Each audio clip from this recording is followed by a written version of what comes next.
자, 어서 들어오세요. 자료구조 시작하겠습니다. 전 시간에 했던 거 맞아. 그 연결 구조에 대한 거 맞아 하고, 이제 오늘로 이게 끝날 거고요. 그 다음에 스택 큐라고 하는 새로운 자료구조에 대해서 하도록 하겠습니다. 자, 전 시간에 하다가 끝났던 부분이 뭐냐면, 이 링크가 두 개 있는 이중 링크드 리스트, 왼쪽과 오른쪽에 링크가 있죠. 그래서 내 앞에는 뭐가 있고, 또는 왼쪽엔 뭐가 있고, 그다음에 오른쪽에는 어떤 게 있다라고 하는 거를 그 포인터를 갖고 있는 노드죠.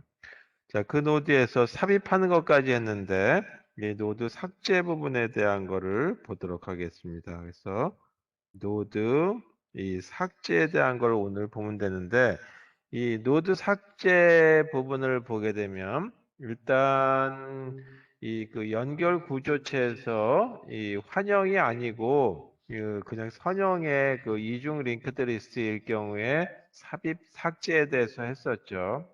그래서 그 삭제에 대한 거나 삽입에 대한 것들은 이 거의 동일한데 이 환영일 쪽에는 가장 왼쪽에 있을 때와 가장 오른쪽에 있을 때 다시 말해서 헤드 노드가 포인트하는 R링크가 가리키는 노드 그 다음에 헤드 노드의 L링크가 가리키는 노드에 해당되는 그 노드가 삭제됐을 때는 어떻게 될 것인지에 대한 알고리즘만 작성하면 될 것 같아요. 첫 번째 경우에 보게 되면 모습이 헤드 노드가 이렇게 있다라고 하죠. 여기 헤드라고 하는 포인트가 가리키고 있다. 그리고 이걸 L링크라고 그러고 이걸 R링크라고 그러자. 가운데는 자료가 있는 부분을 데이터라고 할게요. 자, 그리고 노드가 3개 있다라고 가정하겠습니다. 이렇게 했으면 이쪽 노드는 다음 오른쪽 걸 가리키고 그 다음에 가운데 있는 노드는 그 L링크는 왼쪽에 있는 노드를 포인트하게 되겠죠. 그 다음에 역시 가운데 있는 노드의 이 R링크는 오른쪽 거, 그 다음에 이 가장 왼쪽에 있는 노드의 L링크는 가운데 있는 노드를 포인트하게 된다. 자, 이렇게 생긴 것까지는 1차원적인 어떤 구조인데 환영이라고 하는 거는 제일 왼쪽에 있는 것 같고 제일 오른쪽에 있는 것 사이에 연결을 해줘야 된다라고 하죠. 그래서 어디가 시작이고 어디가 끝인지에 대한 혼동을 피하기 위해서 이와 같이 헤드 노드를 하나 넣죠. 그 헤드 노드를 하나 집어넣고 이 헤드 노드의 데이터 부분은 어떤 값을 가질 필요가 없으니까 그냥 이제 그 다음 왼쪽 거하고 오른쪽 거만 포인트 해주게 하면 되겠다. 그래서 제일 제 그 이 오른쪽에 있는 노드에 이 그 R 링크를 따라가게 되면 가장 왼쪽에 있는 노드를 포인트 해야 되는데 그렇게 하려니까 이 그 어디가 시작이가 어디가 끝인지 알 수가 없다. 그래서 요 포인트를 따라서 가서 헤드 노드가 이 왼쪽의 노드를 포인트하게 하자라고 하는 거죠. 그 다음에 그 L링크를 따라서 이렇게 갔을 때 가장 왼쪽에 있는 노드를 만났으면 다시 가장 오른쪽에 있는 노드를 포인트해야 되는데 그거를 바로 직통으로 하면 어디가 시작이고 어딘지 끝이 모르니까 헤드 노드를 포인트하게 하고 이 헤드 노드가 이 가장 오른쪽에 있는 노드를 포인트하게 돼 있다라고 하죠. 자, 이 경우에 첫 번째 경우로서 이 가장 왼쪽에 있는 노드를 삭제한다라고 한다면 어떻게 알고리즘이 작성될 것인지에 대한 거를 첫 번째 케이스에 대해서 보죠. 그러면 이 노드를 알고 있어야지 이거 노드를 템프라고 하는 포인트가 가리킨다라고 가정하게 만들려고 한다 이거죠. 그러면 이 노드를 이 왼쪽을 쭉 따라가게 되면 이 부분이 삭제한 노드 노란색으로 지금 동그라미 쳐져 있는 노드를 가리키면 안 되겠죠. 따라서 일단 제일 먼저 해야 될 거는 삭제하려고 하는 거야. 오른쪽 노드를 알아야 되겠다. 그죠? 그러면 이 노란색으로 지금 요 노드는 어떻게 찾아지냐면 이 헤드 노드에 해당되는 거에서 찾아지게 되겠죠. 그래서 헤드에 뭐를 따라가면 되냐면 이 노란색 포인트를 따라가면 된다. 이죠. 따라서 이 노란색 포인트는 rlink라고 돼 있어요. 그래서 이게 템프라고 하는 변수가 가리키는 거다. 이제 템프라고 하는 변수가 이걸 가리키게 되는 거죠. 자, 그 다음에 이 템프라고 하는 변수가 다시 가운데 걸로 옮겨가기 위해서는 이 템프가 현재 요 노란색으로 동그라미 쳐져 있는 거니까 이 템프 위치에 어디로 가냐면 이번엔 초록색 포인트를 따라가면 되겠죠. 그래서 초록색 포인트가 rlink라고 하는 거다. 따라서 최종적으로 이 부분이 템프라고 하는 포인트 변수가 가리키는 거다라고 하는 거죠. 그 다음에는 어떻게 하면 되냐면 바로 이 부분이죠. 그래서 여기 템프의 L링크 부분이 이 노란색 이 부분 또는 지금 이제 동그라미 치는 부분을 가리키면 안 되겠고 이게 헤드노드를 가리키게 만들어져야 되겠죠. 따라서 이건 색깔을 이렇게 쓸게요. 템프 노드의 이쪽 노드니까 L링크라고 한다. 이게 뭐를 가리키게 만드냐면 헤드가 가리키는 게 만들어져야 되겠죠. 이렇게. 자, 그 다음에 이, 이 부분 노란색으로 포인트가 가리키는 것이 삭제된 노드니까 이게 두 번째 가운데 있는 노드를 가리키게 만들어줘야 되겠죠. 그래서 헤드가 가리키는 포인트에 R링크 부분이 손질이 돼야 되겠죠. 이게 뭐를 가냐면 템프를 가리키게 만들어줘야 되겠다라고 하는 거죠.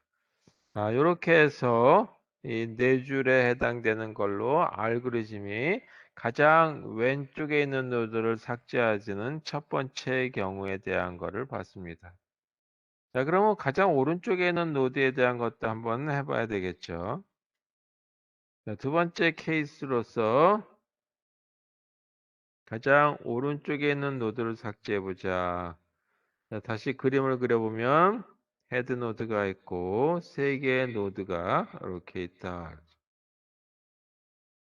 자, 그래서 오른쪽으로 가리키고 다시 왼쪽으로 오른쪽으로 왼쪽으로 그리고 이 노드는 이 헤드 노드를 가리키게 만들고 그 다음에 이 헤드 노드에 의해서 가장 왼쪽 걸 가리키게 만든다. 다시 이 그 왼쪽 링크를 따라갔을 때 결국은 이 가장 왼쪽에 있는 노드가 오른쪽을 포인트하는 환영 구조가 돼야 되는데 바로 하질 않고 이렇게 헤드에 의해서 포인트 값을 받게 만든다. 그때 뭐 할 거냐면 이 부분을 삭제하려고 한다. 그러면 삭제 위치를 알아야 되겠죠. 아까 템프라고 하는 이름을 썼었는데 이번에는 del이라고 하는 이름을 가지고 한번 써볼까요? 그러면 이 노드를 del이라고 하는 포인트가 가리킨다라고 한번 해본다면 del이라고 하는 포인트 삭제 대상의 노드의 위치는 어떻게 찾냐면 헤드 노드가 있죠. 헤드 노드에 이 포인트를 따라가면 되겠었어요. 그래서 헤드 노드에 어떤 포인트냐면 L링크 부분이었죠. 저렇게 해서 del이라고 하는 노드를 찾았다. 그 다음에 삭제 대상이 이제 찾아졌으니까 삭제 대상 왼쪽 거를 알아야 되겠다라고 하는 거예요. 그래서 이 부분을 템프라고 하는 변수가 가리킨다라고 한다면 템프 변수 값은 어떻게 찾냐면 DEL이라고 하는 노드의 왼쪽 포인트를 따라가면 되겠다. 그래서 DEL이라고 하는 노드, 삭제 대상의 노드의 왼쪽 포인트를 따라가니까 L링크를 따라가면 되죠. 그래서 L링크를 따라가고 그 다음에 이게 삭제가 됐으니까 이번에 수정해야 될 부분은 뭐냐 하면 이거죠. 이제 이 헤드 노드가 노란색 포인트를 따라서 DL을 가리켰었는데 이번에는 이게 요 초록색 부분의 포인트에 해당되는 템프 변수가 가리키는 노드를 알아야 되겠다. 그래서 이 헤드 노드에 이 왼쪽 링크 부분이 바뀌게 되는 거죠. 왼쪽 링크에다가는 어떤 값을 넣어주냐면 템프라고 하는 이 그 변수 값을 넣음으로써 이 그 왼쪽 링크가 가장 오른쪽이 아니라 가운데 노드를 포인트하게 만든다. 자, 그 다음에 아직 안 한 게 뭐냐면 이게 하얀색으로 되어 있는 이게 이 헤드 노드를 가리키게 만들어야 되겠죠. 그래서 템프라고 하는 이 포인트가 가리키는 거에 오른쪽 링크 부분이 되겠죠. 이게 뭐를 가리키겠냐? 헤드 노드를 가리키게 해야 되겠다. 자, 이렇게 해서 여기 역시 네 줄로서 이 가장 오른쪽에 있는 이 그 노드를 삭제했을 때 만들어지는 알고리즘이다. 자, 세 번째는 노드와 노드 사이의 가운데 거를 삭제하는 것까지만 하면 이 환영에 대한 모습은 다 되죠. 물론 이거는 가운데 거는 이 환영이 아니라 그냥 1차원적인 해석한 거하고 동일한 내용이다. 그래도 다시 한번 해보도록 하겠습니다.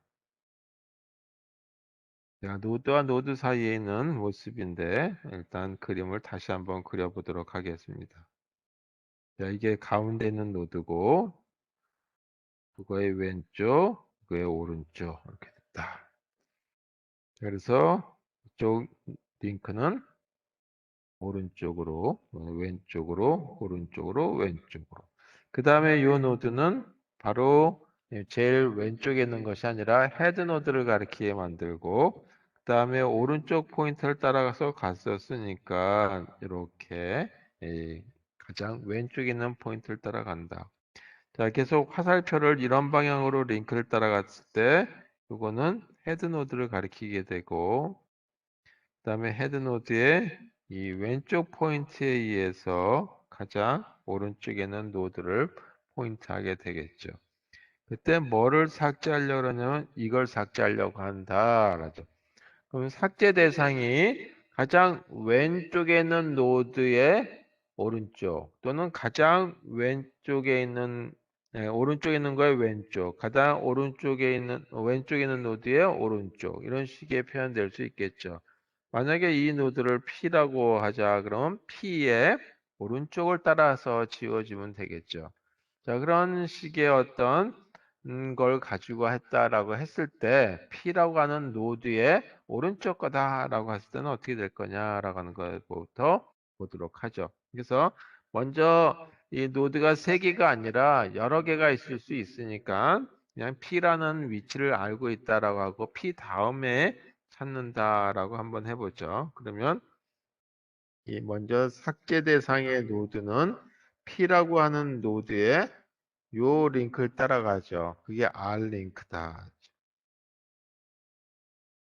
그 다음에 이 그 삭제 대상에 해당되는 노드 이 부분을 Q라고 한번 해보죠. 그래서 이 P가 쭉 건너뛰어서 Q를 포인트하게 만들어야 되겠죠. 따라서 Q라고 하는 노드를 찾아야 되는데 그때는 삭제 대상 노드에 뭐를 따라가냐면 같이 오른쪽을 따라가면 되죠. 이것도.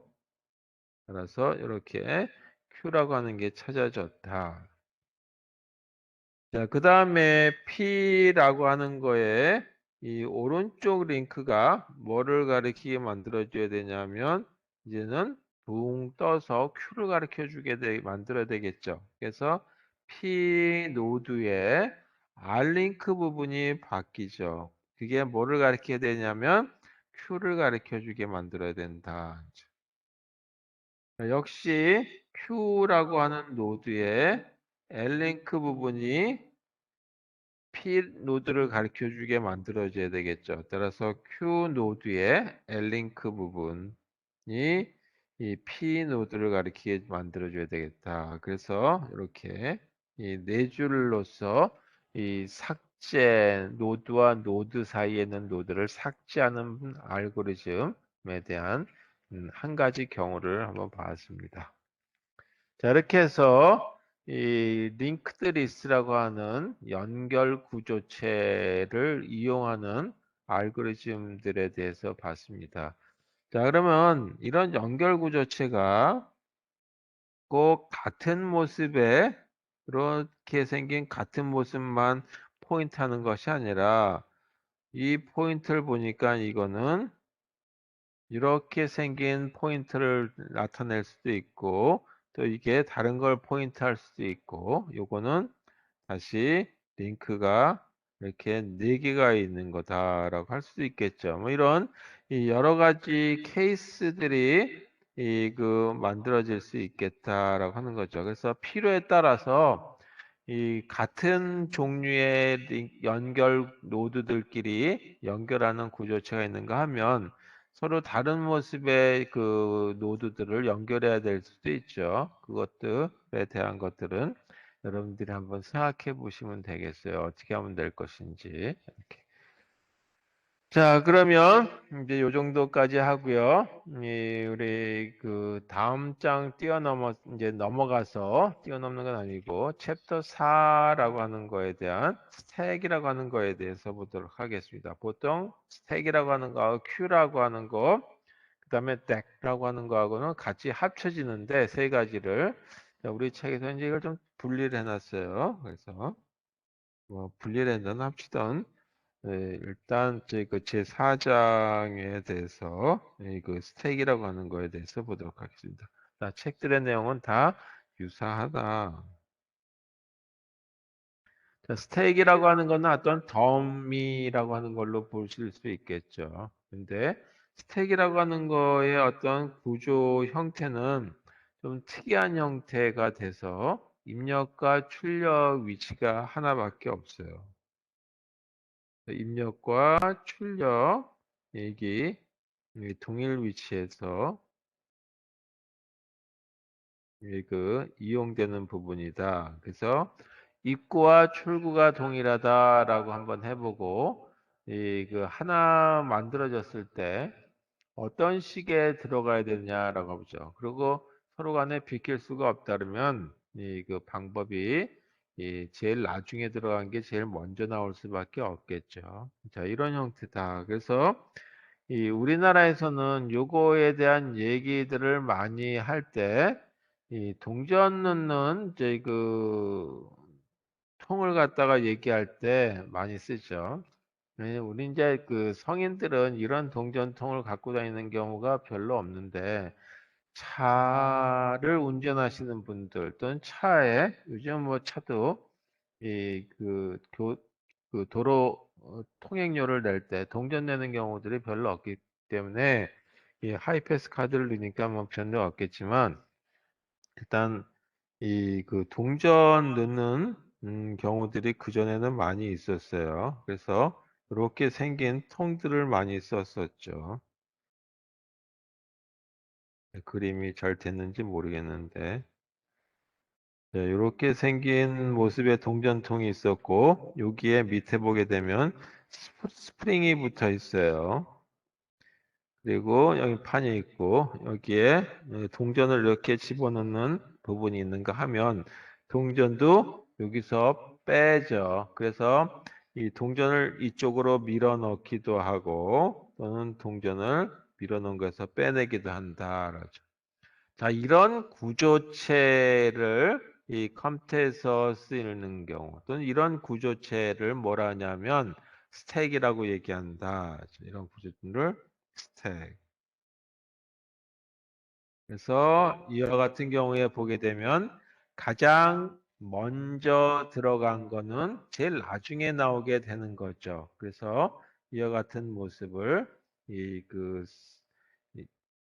제일 먼 후입 한자 쓰기 싫은데 하여튼 이 제일 나중에 들어간 게 제일 먼저 나온다 그래서 후입 선출의 어떤 동작을 한다라고 하는 거죠. 자, 후입이라고 하는 건 후에 들어간다 그래서 영어에 last in이다라고 하고 제일 먼저 나간다 그래서 first out이다라고 해요. 그래서 LIFO라고 하는 이 단어를 첫 글자를 따서 이렇게 부릅니다. 자, 그럼 이런 모습일 때 동작은 어떤 동작이 필요하겠느냐 보니까 이 동전을 밀어넣는 동작이 필요하죠. 그래서 그 밀어넣는 동작을 푸시라고 얘기하게 되겠다. 또 하나 동작 뭐냐면 이 같은 데서 톡 튀어나오는 거죠. 빼내는 동작이죠. 그래서 빼내는 동작을 튀어나온다 그래서 팝이라고 얘기한다. 그래서 동작 이런 걸 갖다가 펑션이라고도 그러지만 객체적 언어에서는 메소드라고 부르죠. 그래서 이런 메소드 동작들이 있고 이 동작을 할 수 있도록 어떤 그 저장소들이나 변수들이나 이게 있죠. 여기에 동전통이다 그러면 이 동전이 들어가는 이 부분들이 있어요. 공간들. 그런 공간들을 포함해서 이 동전통은 다른 용도로 쓰질 않죠.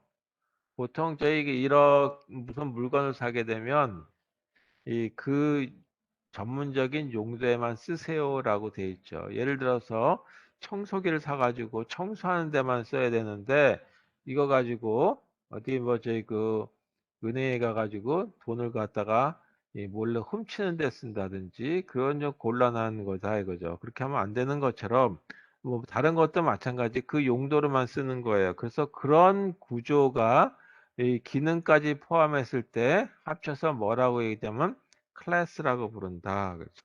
그래서 스택이라고 하는 거는 이 그 클래스의 일종이다라고 보시면 되겠죠. 근데 이 스택이라고 하는 이 아까 동전통 얘기했는데 이 동전통은 500원짜리가 들어가는 동전통도 있을 테고 100원짜리만 들어가는 것도 있고 뭐 50원짜리, 10원짜리만 들어가는 경우들도 있겠죠.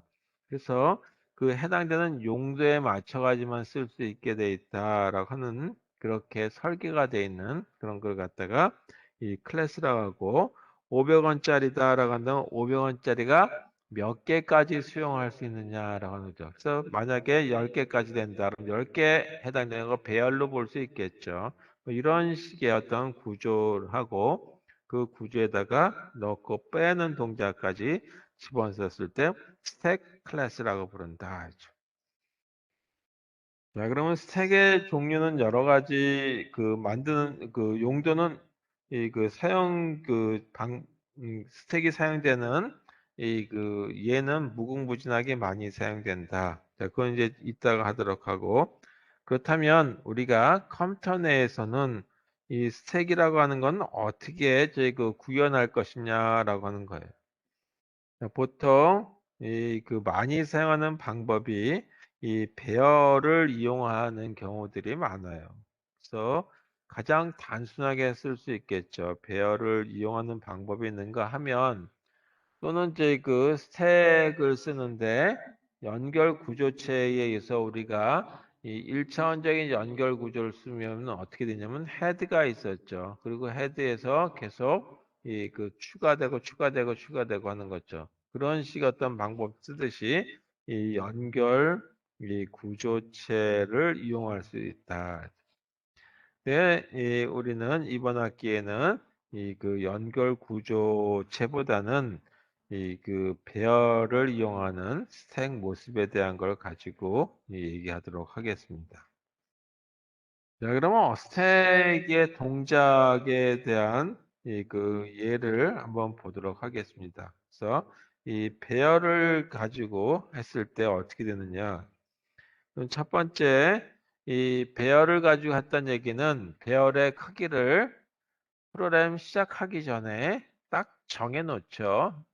크기가 얼마인지. 만약에 이 아까처럼 동전통이다. 그럼 동전의 이 통에 5개의 동전을 넣을 수 있다라고 하는 걸로 알 수 있겠죠.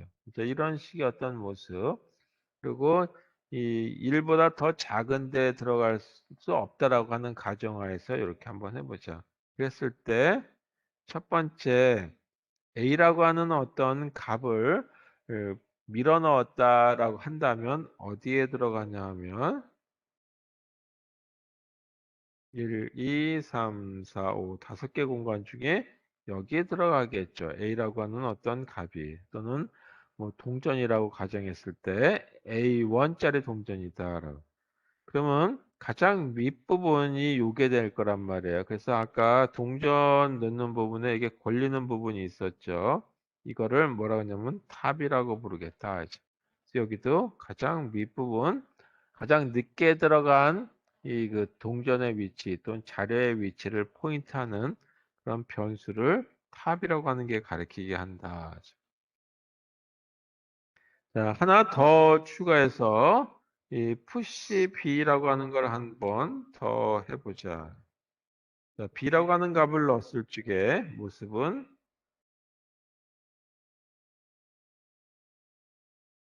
1, 2, 3, 4, 5가 있고 아까 A는 조금 전에 들어갔어요. 이제 이런 식의 시간의 그 모습이다라고 한다면 그 위에 B 공간의 여유 공간이 있으니까 B라고 하는 게 들어가고 그 다음에 가장 위는 요거다라고 하는 하나의 변수가 이제 이 제일 위에 있는 포인트 값을 하나 또는 그 위치 값을 하나 갖게 된다.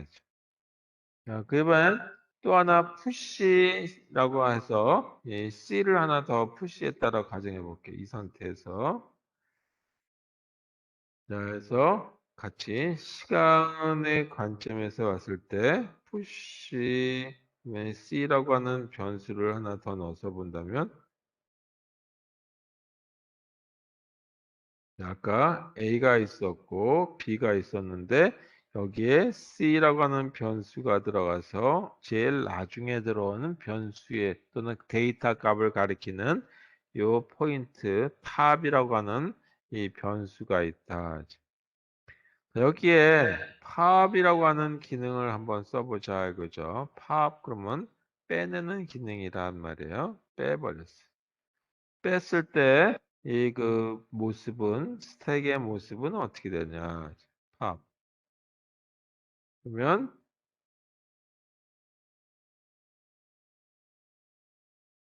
이렇게 됐을 때 이 가장 윗부분에 있는 거니까 세 번째에 있는 C라고 하는 값이 없어지고 여기에 B, A가 있고 하나 삭제해 버렸으니까 제일 위는 B입니다. 라고 하는 걸로 표현하게 된다. 자, 이렇게 했을 때 뭐냐 하면 동전통이다 라고 했을 때 그러니까 동전을 10,000원까지 집어넣을 수 있다 500원짜리를 뭐 그렇게 된다면 최대 몇 개 들어가는지가 계산이 되죠. 그거보다 더 많은 걸 집어넣으려고 강제로 밀어 넣었을 적에는 어떤 문제가 생기냐면 이 그 고장이 나겠죠. 밑향이 빠진다든지 동전통에서 또는 위에 동전을 걸치려고 하는 부분이 부러져 나간다든지 하죠. 그래서 이와 같이 그런 관점에서 보게 되면 컴퓨터 상에서도 배열이라고 하는 걸 쓰게 됐을 때 이 생각해야 될 조건이 있어요. 그 조건이 뭐냐면 넘쳐나가는 거죠. 수용할 수 있는 것 이상으로 자료가 들어왔을 때 그걸 갖다가 뭐라고 하냐면 오버플로우라고 얘기하죠. 어떤 경우냐 하면 탑이라고 하는 그 위치 값을 산출하게 되는데 지금 5개 공간이 있다라고 얘기했죠. 그럼 5개보다 5라고 하는 공간보다 더 크면 아 이거는 내가 수용할 수 없는 겁니다. 그래서 그걸 오버플로우라고 얘기한다. 그래서 n이라고 하는 공간을 최대로 만들어 놨다면 n보다 더 큰 포인트 값을 갖는다죠. 인덱스 값. 그러면 아, 이거 오버플로우가 발생했다. 그래서 오버플로우가 발생하게 되면 이 컴퓨터 프로그램에서 이 그 원치 않는 계산 결과가 나올 수 있죠. 우리 이 요즘에 좀 윈도우 10에서는 좀 문제가 없지만 윈도우 9.5에서 보게 되면 파란 화면이 자주 나왔어요. 그리고 스택 오버플로우 뭐 이런 식의 얘기가 많이 있었거든요. 그런 식의 이 그 잘못 연산을 해줘서 또는 저희 이 공간을 적게 잡아서 배열에 생길 수 있는 거다. 그 다음에 이거 반대되는 얘기는 언더플로우라고 하는 게 있어요. 그래서 언더플로우라고 하는 거는 탑이라고 하는 변수가 1부터 시작하게 돼 있는데 1보다 더 작은 값, 다시 말해서 이렇게 생긴다면 없는데 끄집어내려고 했을 때 이 문제가 발생하는 경우를 언더플로우라고 얘기한다. 그렇죠. 그래서 이와 같이 스택을 다루는 자료 구조에서는 이 조건, overflow라고 하는 거하고 underflow라고 하는 거를 고려한 이런 모습들을 생각해야 되겠다. 그러죠. 반면에 이 배열이 아니라 링크드리스라고 하는 모습을 가지고 이 그 스택을 운영한다면 어떻게 할 것이냐라고 하는 것까지 보고 그 다음에 이 어떻게 그 스택이 사용되는지에 대한 몇 가지 예를 보도록 하겠습니다. 자, 연결 구조체 또는 링크드 리스트를 갖다가 이용하는 경우에 대해서 보죠. 이렇게 생겼을 때, 우리가 1차원이고 링크가 하나밖에 없는 이런 모습을 그려봤어요. 예를 들어서 숫자가 들어간다라고 하고, 뭐 이게 35라고 하고, 제일 끝이었다. 그러면 이 부분이 헤드라고 하는 걸 썼었는데, 이걸 탑이라고 하는 이름으로 바꿔도 되겠죠. 이 의미는 뭐냐면 우리 배열을 형태로 본다면 제일 위에 1번 값을 갖고 있는 이 그 배열의 일로 표현됐을 때 스택의 그 헤드 위치고 그 다음에 2가 있고 뭐 3인지 모르겠지만 맨 마지막에 35라고 하는 값이 들어간다라고 하는 이런 모습이겠죠. 이거는 배열의 모습이고 이게 연결 구조의 모습이다. 이 상태에서 푸시 0 하게 되면 현재 1이라고 하는 걸 갖고 있었을 때 여기다가 0을 집어넣으면 되고 0이 기존에 있는 노드들을 연결시켜 주면 되겠죠. 자, 그래서 이게 탑이라고 하는 변수가 가르쳐 주게 되면 되겠다. 자, 또 하나, 여기서 팝이라고 하는 걸 쓰게 되면, 이번에는 탑이라고 하는 변수가 1번 노드를 가리키기에 이렇게 포인트 해줘야 되겠죠. 2번, 이렇게 마지막 35번. 이렇게 해서 탑 포인트를 조정해서 한 군데에다만 삽입과 삭제가 이루어지죠. 어느 부분이냐면 탑이라고 하는 포인트가 가리키는데 자, 이게 바로 이 스택을 이 링크드 리스트 또는 연결 구조체를 사용했을 때의 모습이다. 자, 그러면 이 스택이 어디 사용되는지에 대한 걸 보죠. 자, 우리 스택 사용되는 것 중에 이 대표적인 경우가 로봇에서 많이 사용돼요. 로봇이 사람 눈에서 보듯이 딱 위치를 찾아가고 그 다음에 거기서 뭔가 일을 하고 하면 좋겠지만 이 마이크로 마우스라고 하는 아주 그냥 장난감 수준의 로봇을 보게 되면 길을 찾아가야 되죠. 그래서 목적지에 까지 다다라서 이그뭐 물건을 가져온다든지 하는 그런 건데 그러려면 학습을 하든지 뭘 하죠. 또는 집에 만약에 이 그 로봇 청소기가 있다면 저희가 위치를 쭉쭉쭉쭉 다니다가 맨 마지막에 다시 이 위치로 되돌아와야 되겠죠. 뭐 이런 식의 사용되는데 쓰이는 경우들이 하나 있고 또 다른 경우들의 하나가 뭐냐면 수식 이용에 사용된다. 그래서 일단 이 스택 이용이 어디 되는지에 대한 예를 하나 보도록 하죠. 자, 첫 번째 경우에 보게 되면 우리는 제 그 덧셈을 한다든지 뺄셈을 한다지면 3 더하기 4 이런 식으로 이게 연산자고 3과 4를 그거에 이 피연산자라고 부르죠. 그랬을 때 이 그 연산자가 피연산자 사이에 들어가요. 그래서 이런 모습을 쓰게 되면 우리가 그냥 수십 년간 또는 수백 년간 여기에 맞춰가지고 뭐 수백 년은 아니고 그 수학이라고 하는 산수라고 하는 게 나왔을 때 표현법에 익숙하니까 이 피연산자와 피연산자 사이에 연산자가 들어가는 걸로 표현을 하지만 컴퓨터에서는 우리가 어셈블리 언어와 같은 걸 쓰든지 함수와 같은 걸 쓰게 되면 add라고 하고 3, 4 이런 식으로 쓰죠. 그래서 이게 하나의 덧셈이라고 하는 형태가 되고 3과 4를 더한다. 그래서 연산자가 앞에 나오고 피연산자가 뒤에 나오는 경우죠.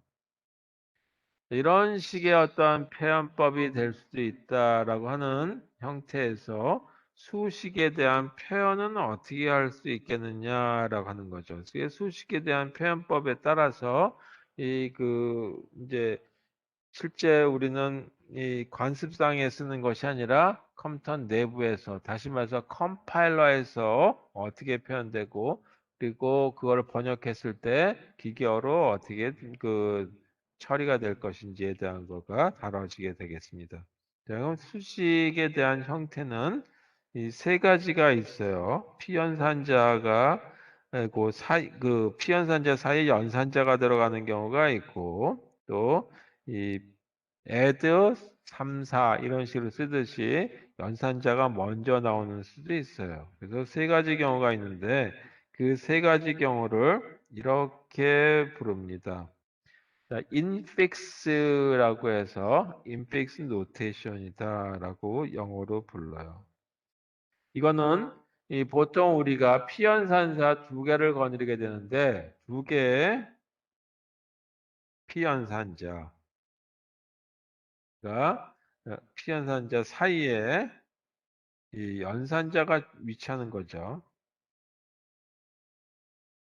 이런 어떤 표현법을 인픽스 표현이다라고 얘기해서 우리가 많이 사용했던 이 3 더하기 4, 또는 3 곱하기 5, 이런 식의 거다. 그렇다면 in이 아니라 앞에 있다라고 한다면 pre라고 하는 단어를 써서 prefix notation이다. 이거는 두 개의 비연산자 이 앞에 연산자가 위치하는 거죠. 자, 그렇다면 프리가 있으니까 뒤쪽에 들어간다면 포스트라고 하는 걸 쓰면 되겠죠. 그래서 포스트 픽스 노테이션이다. 이건 두 개의 피연산자 뒤에 이 연산자가 위치한다. 이런 어떤 표현이다. 자, 예를 들어서 이 A라고 하는 그 숫자 대신에 변수를 한번 써보도록 하죠. A 더하기 B 곱하기 C. 이런 표현법은 인픽스 표현이다라고 하죠. 반면에 더하기 A 곱하기 B, C 이렇게 된 건가는 이 프리픽스다라고 얘기한다. 또는 A, B, C라고 하고 곱하기 더하기 이렇게 되는 거는 뒤쪽에 연산자가 들어갔으니까 포스픽스다. 자, 이게 그 세 가지를 써서 그런데 숫자 값으로 한번 바꿔서 얘기해 보도록 하겠습니다. 자, 3 더하기 4 이거 인픽스죠. 인픽스 노테이션이고 더하기 3, 4 이거는 프리픽스의 표현이고 3, 4 더하기 이렇게는 포스트픽스다라고 하는 거죠. 자, 이렇게 생긴 모습이 자꾸 사용되는 게 별로 의미가 없는다고 얘기할 수도 있겠지만 그 컴퓨터 내부에서 이 인픽스로 표현된 것을 프리픽스나 포스트픽스로 변형해서 실행을 해줘야 돼요. 그래서 이런 게 사용될 때 뭐가 되냐면 스택이라고 하는 구조가 사용돼서 연산 결과를 산출하기 때문에 실제 이 포스픽스라고 하는 거는 이 스택을 이용한 이 연산 결과 산출에 도움이 돼요. 그래서 3 더하기 4 이렇게 하게 되면 이거를 실제 컴퓨터 내부에서 또는 CPU가 처리할 적에는 연산의 그냥 피연산자 두 개밖에 없으면 문제가 없이 간단하겠지만 복잡할 적에는 그렇게 쉽게 되지 않는단 말이에요. 그래서 이걸 포스픽스로 컴파일러에서 변형을 해줘야 된다. 그래서 어떻게 우리가 대표로 쓰는 인픽스를 프리픽스나 포스픽스로 전환해 줄 것이냐라고. 그래서 전환해주는 작업에 대한 거를 먼저 한번 보도록 하겠습니다. 자, 그래서 전환 방법에 대해서 보죠. 그러면 이 전환 방법 하기 위해서는 뭐를 이용하냐면 일단 첫 번째 괄호를 이용해요. 그리고 이 괄호를 가지고 연산 순서가 결정나죠. 그리고 이 괄호, 이 괄호를 이용하고 이 만약에 프리픽스의 경우는 그때는 이 그 연산자를 괄호 앞에 해당 괄호예요. 괄호 앞에. 그 다음에 포스픽스다라고 하는 경우는 연산자를 괄호 뒤에 이렇게 넣으면 된다. 이 얘기는 뭐냐면 3 더하기 4를 가로로 썼을 적에 예를 들어서 이건 인픽스인데 이거를 프리픽스라고 하는 걸로 바꿔보자라고 한다면 이거는 요 연산자를 해당되는 이 괄호가 자기가 속해 있는 이 수식의 이 그 괄호가 요 지금 점선으로 된 거 바깥이 되는 거죠. 그걸로 나가면 되는 거예요. 그래서 이 더하기를 앞에 그리고 그게 빠졌으니까 3 더하기 4라고 쓰면 되겠다. 반면에 포스픽스 표현으로 한다면 이거를 뒤쪽에 보내줘라 이거죠. 뒤쪽에 보내주니까 3과 4가 남고 연산자가 뒤로 갔으니까 3, 4 더하기 그리고 가로를 뭐 생략해 버려도 되겠죠. 이런 모습이 된다. 그럼 조금 더 복잡한 예로 넘어가서 아까 제 그 변수로 이런 걸 썼었어요. A 더하기 B 곱하기 C. 이거는 인픽스다라고 하죠. 그럼 이걸 갖다가 프리픽스나 포스픽스라고 하는 걸로 바꾼다면 B 곱하기 C를 먼저 해야 되겠죠. 그리고 A를 더하게 되는 게 순서가 될 거란 말이에요. 자, 그러면 이걸 색깔로 한번 나타내 볼게요. B 곱하기 C 사이의 색깔. 그 다음에 그 결과에다가 A를 더했을 때 그 처리하기 위한 순서 이렇게 보자. 그러면 이 프리픽스라고 하는 표현을 쓰게 되면 어떻게 되냐면 이 부분이 해당되는 곱하기는 노란색 가로하고 관련되니까 노란색 왼쪽 여는 가로 앞에 그 다음에 더하기 부분은 요 가로 갈색 가로하고 관련됐으니까 여는 가로 앞에 이렇게 쓰면 되겠죠. 그래서 여기에 이렇게 프리픽스니까 일단 가로를 그대로 한번 놔두고 표현해 보죠. 그러면 먼저 B 곱하기 C니까 이 B하고 C는 남고 곱하기가 앞으로 나가겠죠. 그 다음에 A라고 하는 변수가 남아있고, A라고 하는 변수가 남아있고, 더하기가 가로 앞으로 나가니까 이렇게 되겠죠. 이게 이 그 프리픽스인데, 이때 가로를 제거한다. 그럼 가로를 제거하게 되면 전체 더하기 A 곱하기 B, C 이런 식으로 표현된다는 거죠. 이게 그 결과예요.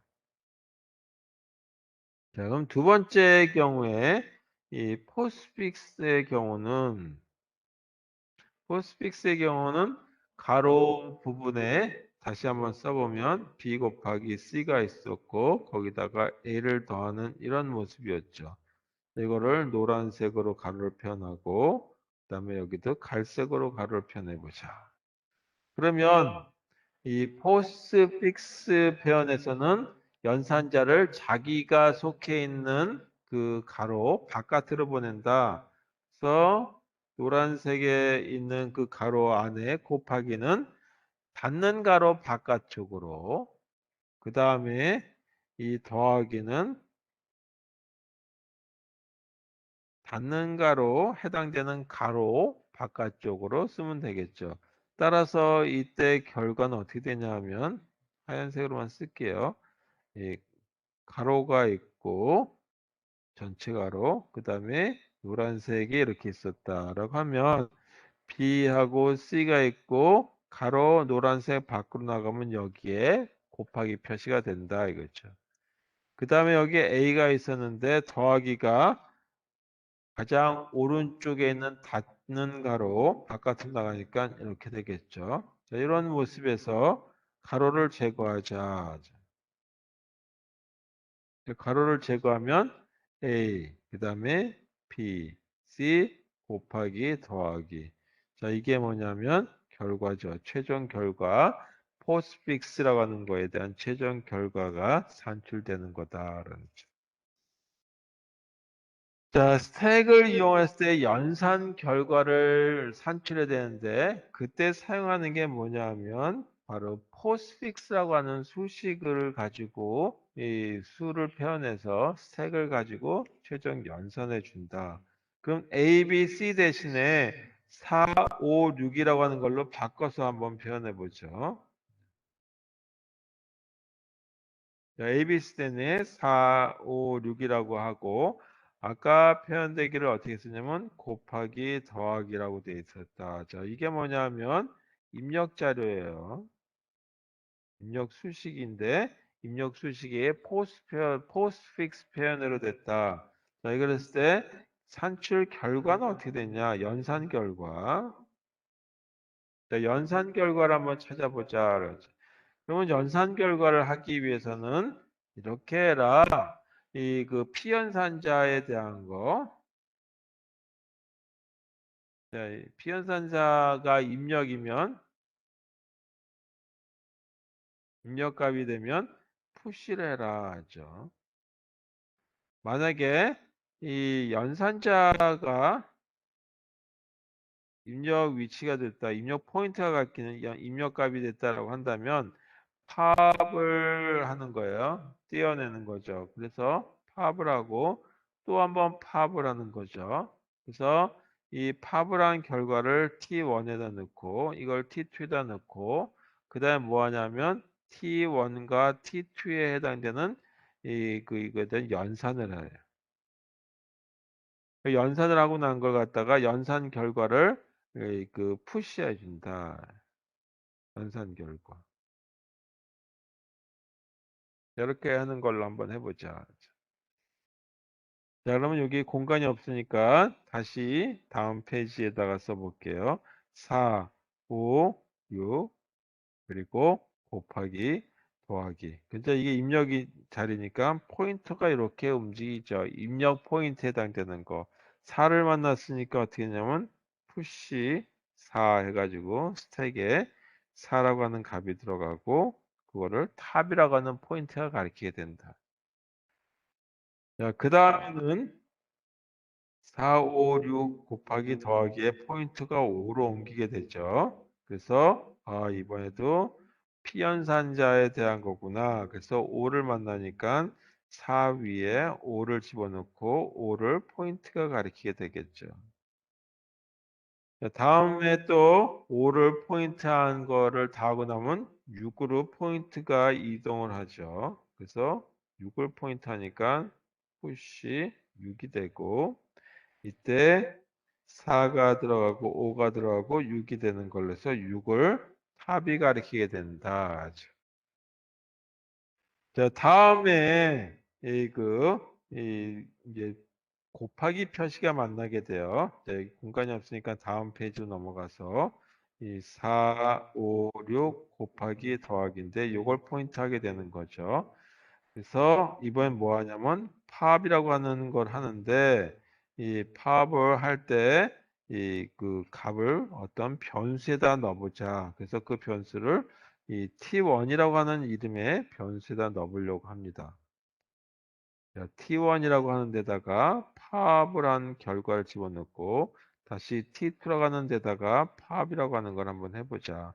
그러면 T1 아까 4, 5, 6이라고 하는 거에 탑을 이렇게 가리키고 있으니까 자, 이건 조금 이제 그 첫 번째 팝에서 T1을 하니까 이 여기에 4가 있고 5가 있고 5를 탑이 가리키는가 하면 T1에는 어떤 값이 들어가냐면 6이라고 하는 값이 들어간다 이거죠.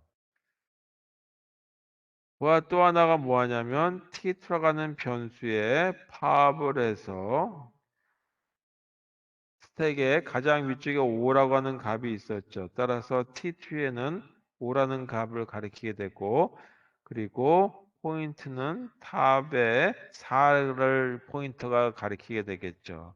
그 다음에 뭐 하냐 하면 연산을 해준다. 근데 연산이 뭐냐면 야치 곱하기 연산이었죠. 따라서 6 곱하기 5를 한 결과가 뭐가 되냐면 30이죠. 이걸 갖다가 푸시 30을 해준다는 얘기예요. 그래서 이번에는 4 위에 30이 들어가서 여기가 탑이 된다는 얘기죠. 자, 그 다음에 이거 다 하고 나면, 자, 이게 이제 첫 번째, 이 연산자를 만났을 때 모습이었어요. 두 번째 연산자 더하기를 만났을 때 모습을 또 보도록 하겠습니다. 자, 두 번째 연산자. 자, 요걸 만나게 됐을 때죠. 그때 스택에는 어떤 게 들어갔었냐면, 아래 4가 있었고, 위에 30이 있었다라고 하는 거였어요. 아, 이것도 더하기 피연산사가 아니라 연산자를 만났네. 그러면 T1이라고 하는 변수에다가 팝을 해서 이 그 포인트 값을 탑 포인트 값에 해당되는 그 내용을 T1이라고 하는 변수에 넣자. 그래서 T1에는 뭐가 들어가냐면 30이 들어가는 게 되죠. 또 한 번 팝을 하게 된다 했죠. 그래서 또 한 번 팝을 하니까 4라고 하는 걸 이거 하고 나면 요거 가리키게 되겠죠. 자, 이거 지우고 4를 팝이 가리키게 되고 그 다음에 또다시 팝을 해서 이 결과가 T2에 들어가니까 이 포인트 값은 탑은 널 값 또는 0이라는 거고 이 스택은 비어있는 상태가 되는 거죠. empty. 자, 이거 그러니까 T2에는 어떤 값이 들어가냐면 30이라고 하는 값이 들어간다. 그리고 연산자가 더하기니까 이번에는 연산을 하죠. 근데 그 연산이 뭐냐면 더하기 연산해 준다. 그래서 4인데 이게 30이죠. 그리고 이게 4죠. 그래서 30 더하기 4를 하는 34라고 하는 결과가 얻어지고 이거를 푸시 34를 해서 이번에 스택에 34라고 하는 게 가장 위쪽에 그 값이 들어가게 만든다. 자, 이렇게 동작하는 데 사용되는 게 뭐냐면 스택이 사용되죠. 스택은 어디 사용되냐면 이 연산 결과 이 산출하는 데 쓰인다. 그리고 이때 수식은 이 포스트 픽스 표현이래야지만 편리하게 쓸 수 있다라고 하는 거죠. 그래서 우리는 이 인픽스로 그 프로그램을 작성하지만 컴파일러가 이 스택 연산을 해서 포스트 픽스라고 하는 형태로 바꿔준다라고 하는 걸 보시면 되겠습니다. 자, 그 다음은 이제 요거만 간단히 얘기하고 끝낼게요. 이 길찾기가 있다라고 한번 해보죠. 여기가 시작이고, 일로 들어가서 이 나가는 쪽이 이렇게 있다 하죠. 출구다라고 하죠. 여기 뭐 여러 가지 골목길들이 있고, 그다음에 가다가 막히기도 하고 뭐 하겠죠. 이렇게 됐을 때 예를 들어서 이렇게 가는 마우스가 있다라고 하죠. 여기 딱 지나갔어요. 그러면 어떻게 되냐면 되돌아가야 되겠죠. 그래서 여기서 시작하는 위치에서 스택에다가 여기가 1번 위치, 그 다음에 여기 와서 2번 위치, 그 다음에 3번 위치까지 왔다 이거죠. 그래서 이게 탑이 됐는데 막다른 길이야. 그럼 다시 되돌아 나가야 되겠죠. 그래서 되돌아가기. 이 되돌아가기 위해서는 뭐 하냐면 파악을 해줘야 되겠죠. 그래서 어디로 가야 돼? 3번에서 2번으로 가야 되겠다. 그래서 2번으로 왔을 때 2번에서 이번엔 오른쪽으로 가는 길이 있네. 그래서 4번 길을 다시 찾아 들어가면 되겠죠. 자, 이런 식의 이 스택을 이용해서 길 찾기에 사용된다. 스택 이용하는. 이렇게 사용된 용도로서의 로봇이 길 찾는 모습에 사용되는 것이 이 스택의 하나의 예가 되겠고, 또 하나가 우리가 이 루프와 같은 데 사용되거나 또는 이제 이 함수를 정의하고 났을 때 변수 선언 부분 있죠. 그 변수 선언이 어디까지 적용될 것인지 보면 스택이라고 하는 게 사용된다라는 것을 보시면 되겠어요. 그래서 이 변수 선언 부분에 대한 걸 가지고 이 선언 위치에 대한 얘기는 그냥 생략하고 스택의 용도가 무궁무진한데 그 중에 이 두 가지에 대한 얘기만 하고 다음 시간부터는 스택에서 사용되는 푸시와 팝에 대한 알고리즘은 어떻게 되는지에 대한 얘기를 하도록 하겠습니다. 그리고 금방 끝날 거예요. 스택은. 그다음에 Q라고 하는 거에 대한 모습을 가지고 얘기하도록 하겠습니다. 자, 그러면 Q는 그거보다 약간 좀 시간이 걸리고 Q 다음에 또 다른 자료 구조가 뭐냐면 우리 사람들의 대족보와 같이 C조가 있고 1대, 2대 이렇게 나눠지는 그런 모습이 추리 모습이 되죠. 그래서 그런 어떤 추리 모습에 대한 또 자료 구조에 대해서 보도록 하겠습니다. 그래서 추리를 좀 더 확장하게 되면 그래프라고 하는 모습이 되는데 그 그래프에 대한 모습 아주 대략적인 얘기까지 하게 되면 이번 학기 수업이 끝날 것 같습니다. 자, 오늘 여기까지 하고 이 시간 되신 대로 복습해 보시기를 부탁드리고 책 있으신 분들 책 읽어 보시길 부탁드리겠습니다.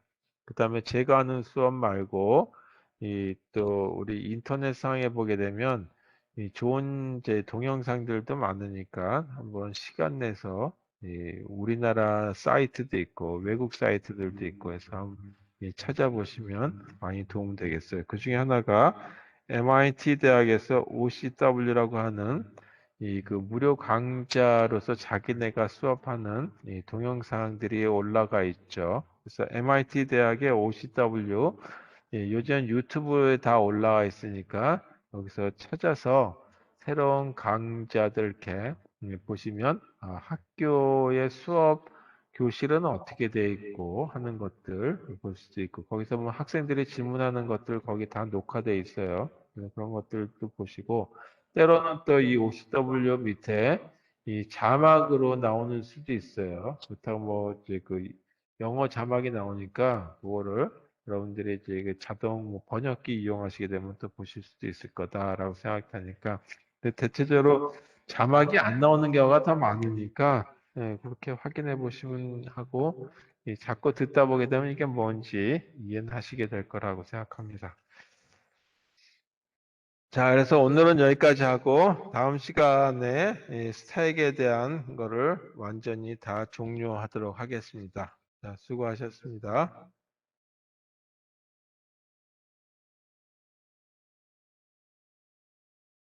고맙습니다. 네.